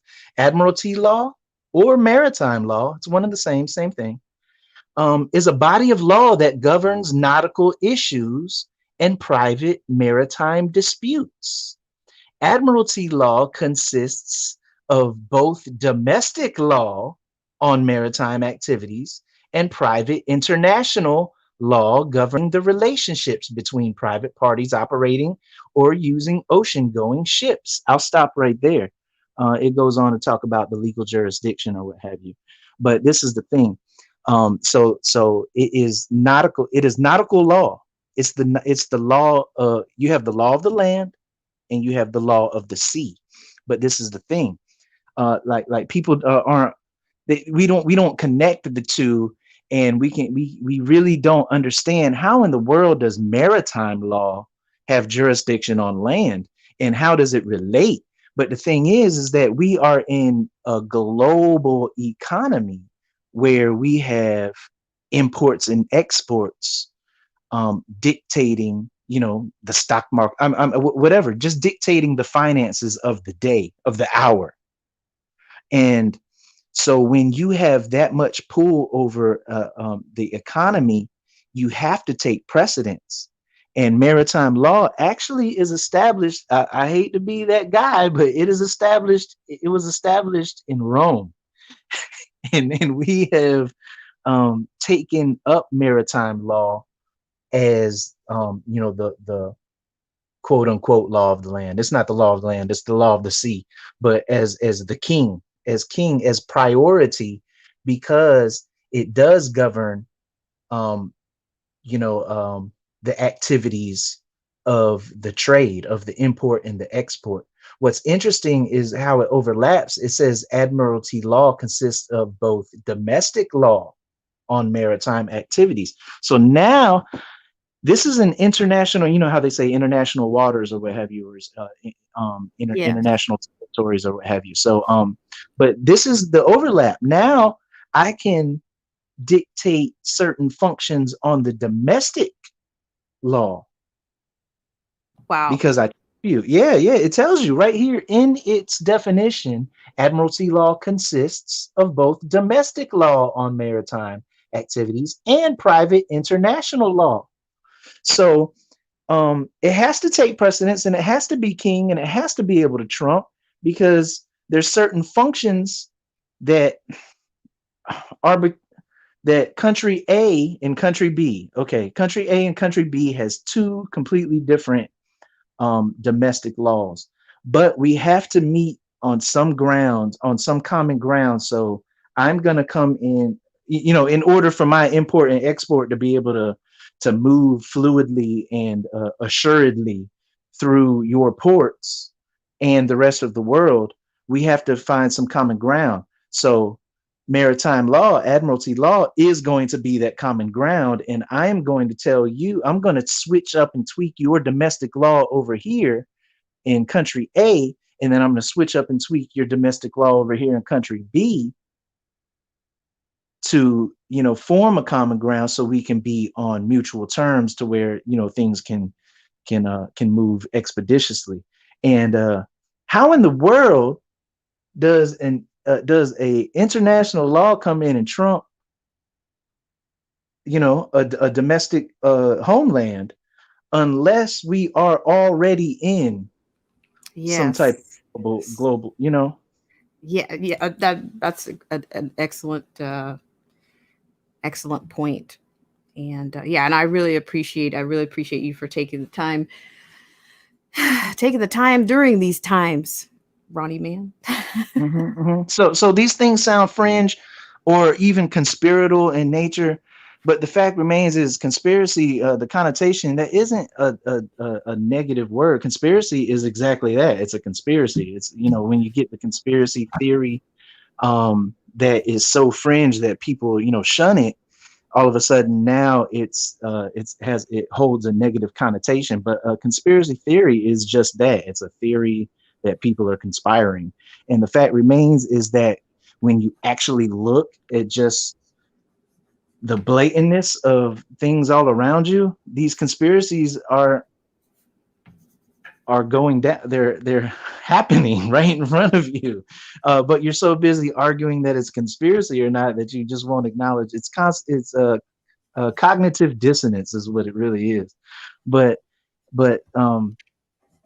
my point is that people sound so conspiratorial in nature when they're talking about these things, but you really have to understand what they're really talking about. When people are talking about these yellow fringes around these American flags, if you look at the definition or of the American flag, or what the American flag is, it does not state anything about a fringe around the edges. All of a sudden, post World War II, you start seeing these fringes. It's because the UN was created, and these fringes trump the actual American flag. I'm probably using all the key words right now that I shouldn't be using. I Yeah, apologize. yeah, but yeah. I just But thought you're about it like, doing it, oh, but I'm you're doing saying it all kinds so but you're doing it so smoothly, I think even the AI can't, the AI couldn't even touch you there. You were just so, Yeah, I it brought didn't light on it. So anticipate what you were going to put down in these social media streets. streets, right? Exactly. So so so but when you actually see that flag, that specific flag, that really actually is the flag for admiralty law in America, mind you. Look at all of these global, what we would call first world economies. Look at all of them. Look at all of them, and look at their flag, and then look at their international flag of look at the international version of their flag. It has a maritime. It has a gold fringe around it. All of them do. All of them do. What it is it's actually, see, it goes so deep, and you really have to do the research and then connect the dots. It goes back to piracy. Like if you have this flag flying on the open seas, Mhm. pirates won't mess with you. Oh, that's And the interesting. reason, and the reason why the pirates won't mess with you is because the pirates actually have a pact with your government, with your king, with your monarch, with your whoever, whoever is running your country. They're like, they have a pact. They're basically bought, and they're like, okay, yeah, we're gonna give you such and such a year for you not to mess with our imports and exports out there in the open seas. And so when you have a certain flag flying, they're going to pass you by. They're probably, going to wave, say, hey, how you doing? But if you don't have that flag flying, they're coming for you and they're going to rob you blind. That is, the predecessor. That is the that's how it all started. Well, it's not how it all started, but that's where it all started, in the European westernized concept of the implementations of the day. That's how that's the origination. And it's moved forward into a more global, seamless thing that everybody is in agreement with. I don't know. It's written somewhere. It is written. It's probably in one of those treaties. And if I actually take some time out to dig, I'll bring it to the table. I will. Wow. Well, I really, like I said, I really appreciate it. And I totally, that information is well received on this channel, as long as this channel is standing. So, Right, I'm sure I helped that out. I apologize. no, no, no, no, no, no, no. You're not, I don't think that that you have affected this channel anyway, because as I said, I say this every now and then, I do get concerned about things, but then I don't, because I'm going to be honest. I think if this channel were in real danger, I think in some ways it would have already taken some major hits, for whatever reason. I guess because my partnership level is not there. It's that I'm somehow less of a threat. I don't know, to the torch of whatever. Well, you're doing well with the infomercials as far as being proactive. It's always, a plus to be proactive than reactive.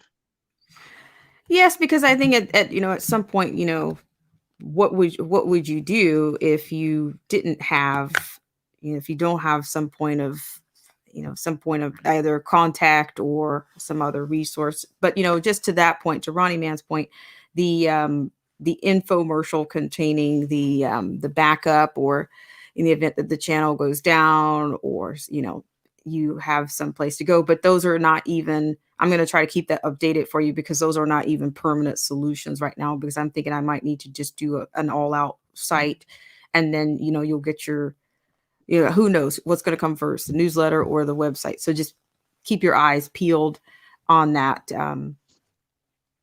community tab, and I'll continue to run that infomercial on this channel. So Understood. So yeah, but Well, I think. I would like to just round it out. I would, pardon me. Oh no, you're good. Go ahead. Okay, yeah, I would just like to round it out and say that we definitely have to, when we gain this information, it is vital and important to take the information and connect them together, because when we have disinformation, misinformation, when we're uninformed, period, when we have all of these things laid out, we can kind of see, okay, something's going on, something is amiss, but we have to lay it out, and we have to categorize them. And then when you start to connect the dots, draw the lines, you start to see all of these things play out, and you are not oblivious anymore. So I encourage the people, yes, we do have the information. We need to connect these dots. We need to put them together to see the grander scheme, the bigger picture. Absolutely. And to your end, I want to speak to add a point to what you're saying. And on this channel, I do encourage everyone to do their own research, be your own fact checker, be your own best fact checker.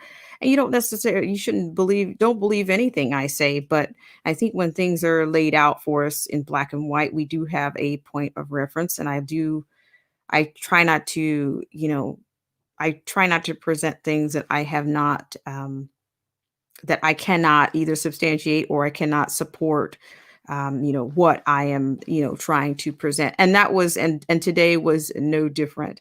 That is not when I spoke about the EOs, whether it was the HR 9 on the Climate Action Now um, law or the edict or the EO, that's not to say that I have the answers or that I'm saying that that's the exact models, the Soviet, model or the Chinese model or any. I'm not saying that that's the exact inspiration for those, but I'm saying it does make you curious. It does to me. It makes me more curious.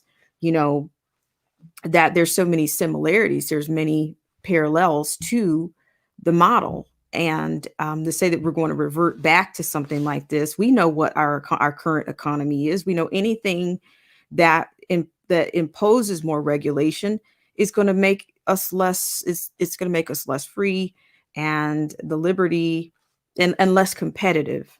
I mean, is anybody picking up what I'm putting down? Oh, that's absolute. That is fundamental. That and of course, um, I mean, the Klaus guy, Santa over here, he's very focused for a reason, um, because he's the talking head of the whole. He might be the brainchild. Over there, I don't know, but he's definitely the voice that is utilized to put it out there, in the in general. So when he's putting these things out here, he's letting you know that corporatism is king. Like the little guy, mom and pop, like you guys, I don't even like. We're past that. We're so past that. We're into the fourth industrial revolution. Like we don't even know what you're talking about. We have corporatized. And I did leave a comment in one of your sections the other day. I said corporate law is under the umbrella of maritime law or admiralty law, and it's true. Really understand that these large corporations are what is running the economy. That's why you don't get the bailout. That's why big bank gets the bailout. That's why big pharma gets the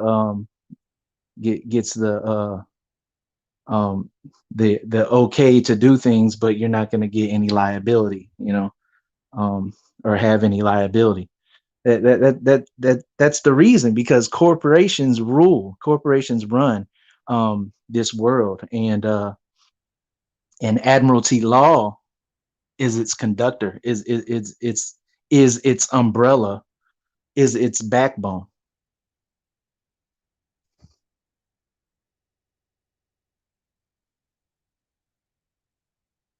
I thank you for that. I just want to read a couple of comments here. I do have Rachel, who says, I believe our birth certificates and social security cards make our fake person they own. And she says they are written in dog Latin. Thank you, Rachel.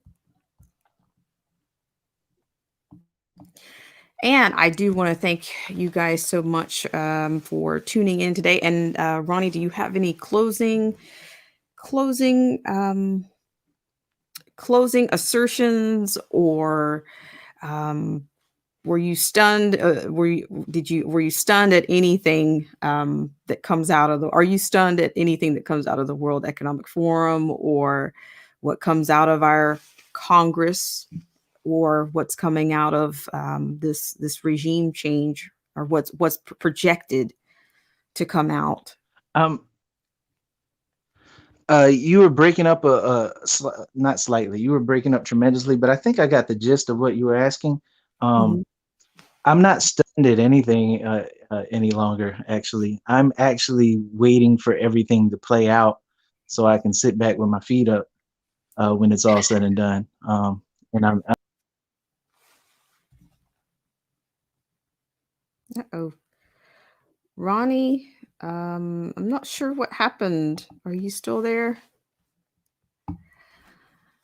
Well, if you can come back, Ronnie, I'd love to have you close out, finish your final point. Uh, there we go. Sorry, I wasn't sure if it was my system or I'll go out. I yield. I yield back. Yeah, yeah, that was crazy. That was crazy. So yeah, sorry for the glitching on. I don't know if it's on my end either. Nonetheless, um, yeah, I'm not stunned at anything. I'm just watching it all pan out. I think that because I do subscribe to what the scriptures are saying, and then I've actually entertained it enough to look into it further, and I can see the parallels and the comparisons, and I can see these things playing out on a quote unquote global scale, through the prophetic, or through the prophetic on a global scale. I can see these things um, coming into fruition. I'm actually just sitting back and just being the observer. Um, Hopefully, will be unaffected because of the decisions that I choose to make preemptively, or as unaffected as possible. And then in the meantime, I'm just, like I said, I'm just going to kick my feet up when it's all said and done, because I know that I'm on the right side, um, which isn't a Democratic or a Republican side, mind you.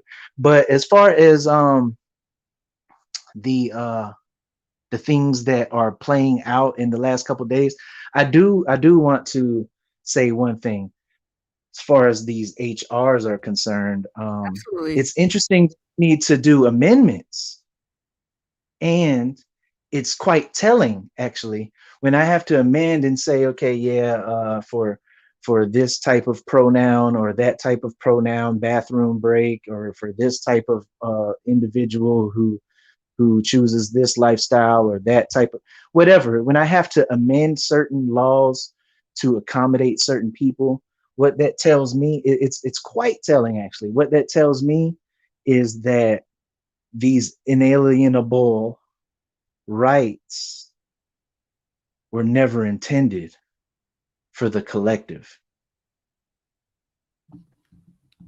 Wow.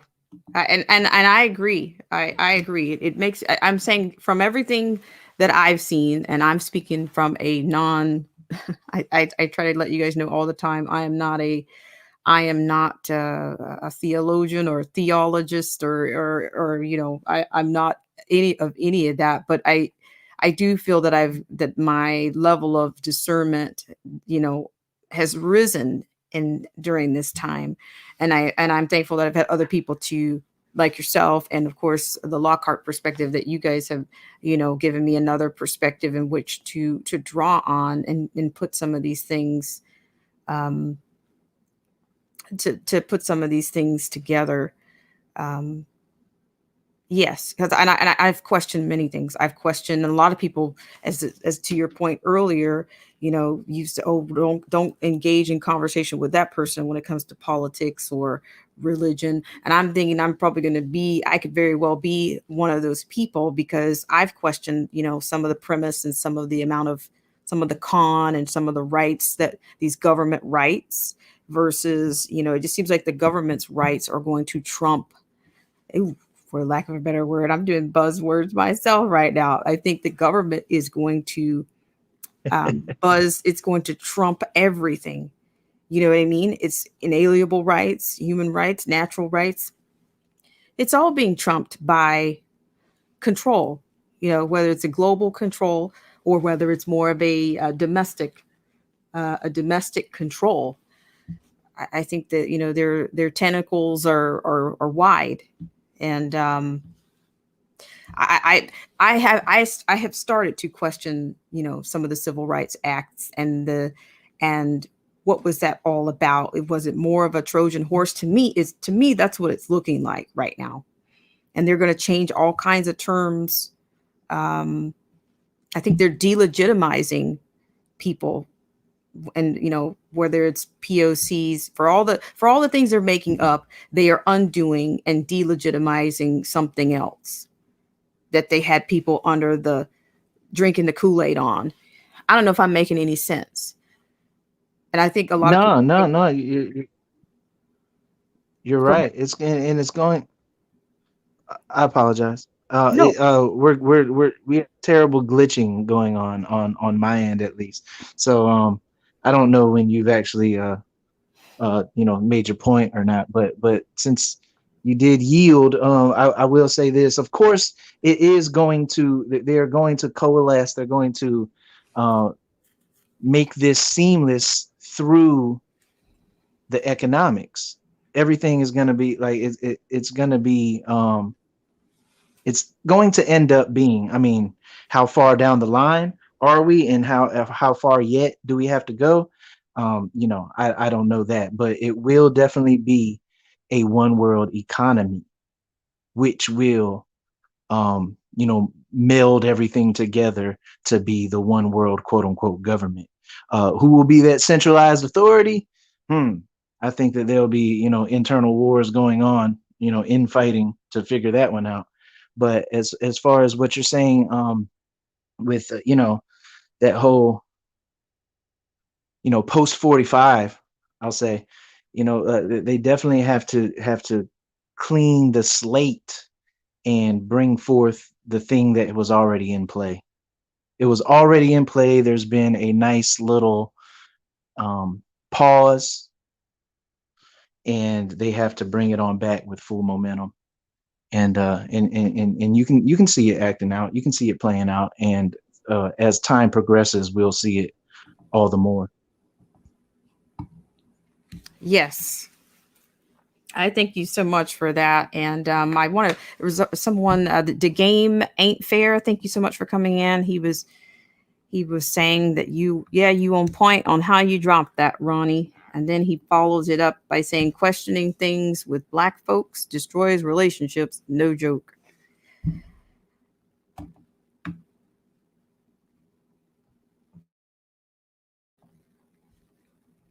So I'm not sure if you had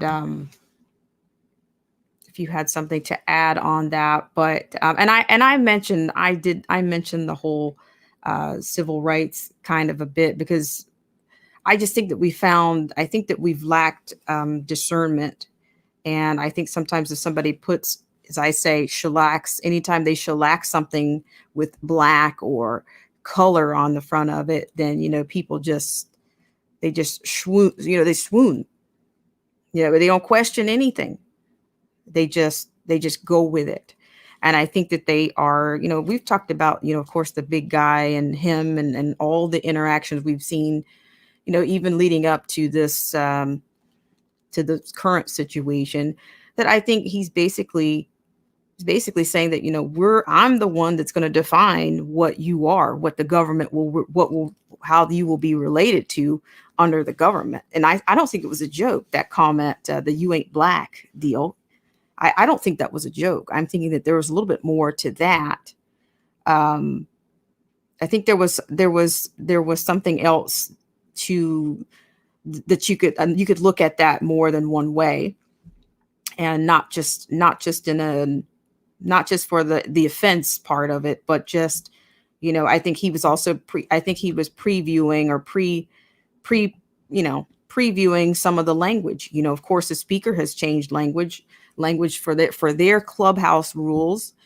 And, I think this whole POC thing, the institutions are riveting with all these definitions and terminologies, POCs. I'm even thinking that might even replace even the word black. I'm not saying I'm prophetic by any stretch, but I'm saying, I think we miss things, and I think they always tell us things, but then people are surprised when it comes back. Oh, that's what we're going to be referred to as? First we were African Americans, now we're black, and now the government's going to give us a term that we can all be under the same umbrella. Well, if the government labels you whatever it is that they're going to label you, then of course that's definitely what it is. If they say that you're, I don't know, that you're a green lollipop, yay. Well, We're green lollipop. I mean, what are you? It's amazing. It's amazing how much spoon feeding, and what I think it's a trickle down approach. I think they drop a little something on you to see how you're going to tolerate it, if you're going to stand for it, and then they see that you do stand for it, then they drop a little bit more on you, and then next thing you know, now you're a label, and then that label will stick because of the people that are in play. You have the media, you have the people that are writing the headlines, you have academia, you have the people that are writing and publishing the books. So they are putting these terms into the books, and then they're educating us with these books. They're infotaining us with these headlines, and then they these terminologies get stuck into the psyche of the generation until um once again, it's an evolving door till once again the generation is like, hold on, why are we this? Who said that we are that? And where did this come from? And now we take issue with it. So now they go back to the drawing board and amend. The thing is that whatever truth is, if it is what it is, there needs no amending. There should never be an amendment to something that is. And if there is an amendment to something that is, it's because it was faulty. The premise was faulty. Yes, and that's I think that was right on. That's exactly, I think you did that in a lovely nutshell there. That's what I'm saying. Like, how could this have been real if it was authentic? Then why does it need so many? Well, how much? If it's pure, then you can't make it any more pure, right? You don't need to, either you're it's like you're doing additives. You put additives in things that you're trying to build up, something you're trying to shape and mold. But if it's a pure in a pure form, then I don't think it needs to be. I agree. And I think that's why I draw it down to a Trojan horse, and you did it via the amendments and faulty. Thank you, Ronnie, man.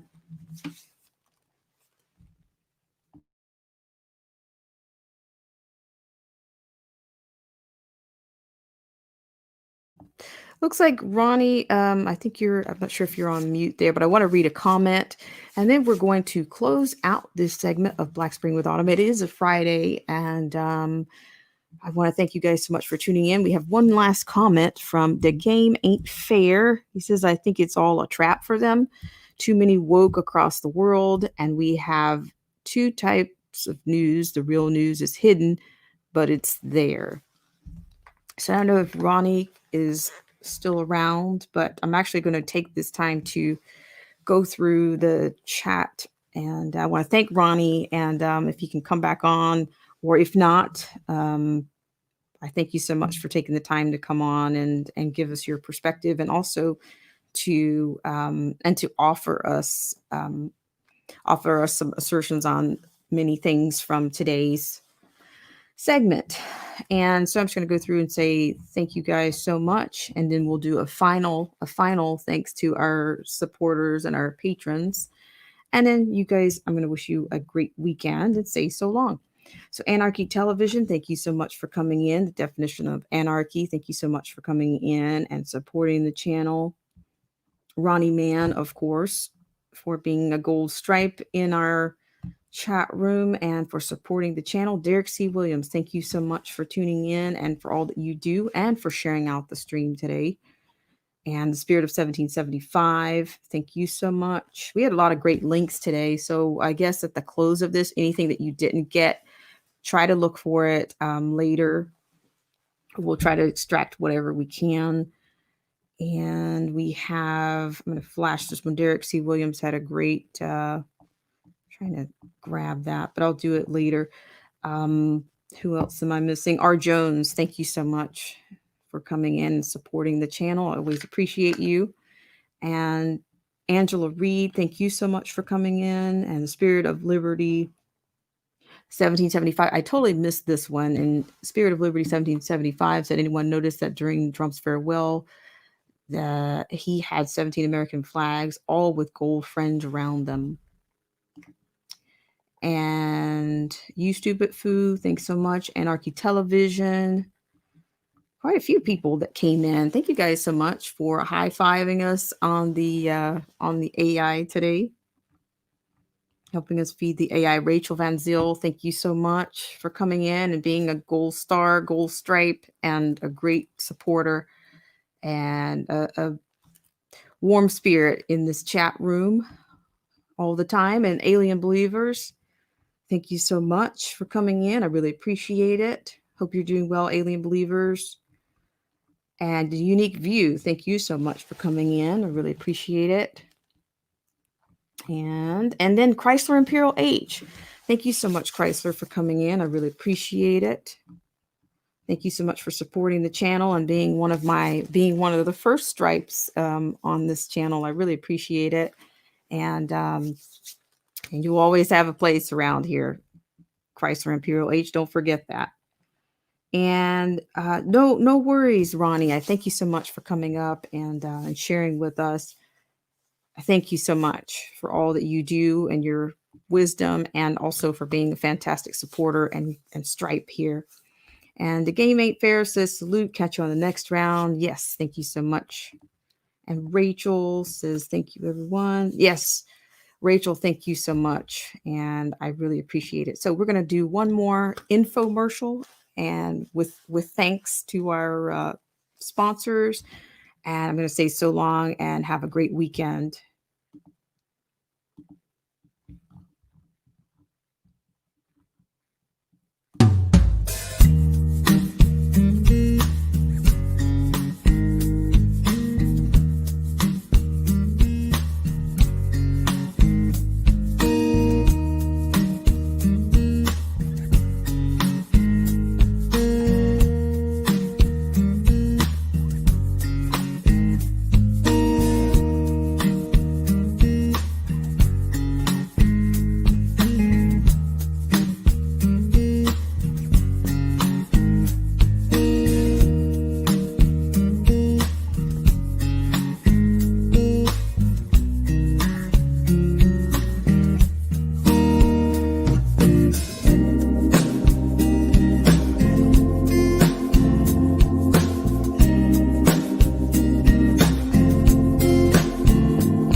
All right, guys. I hope you have had something to stimulate thought, at least on this segment of Black Spring with Autumn. And I do want to thank you guys so much for taking the time and spending the time here, because I always say you do have choices out here in these social media streets. And I thank you for choosing, and for those of you that considered Black Spring with Autumn on your Friday. You guys have a great weekend. I'll see you guys on the next live stream, in the comments section, on a video, a moonlight stream, or who knows. We seem to have the best heart to hearts. Well, the best confessionals on the test. So thanks so much to the stripes, and you guys have a great weekend.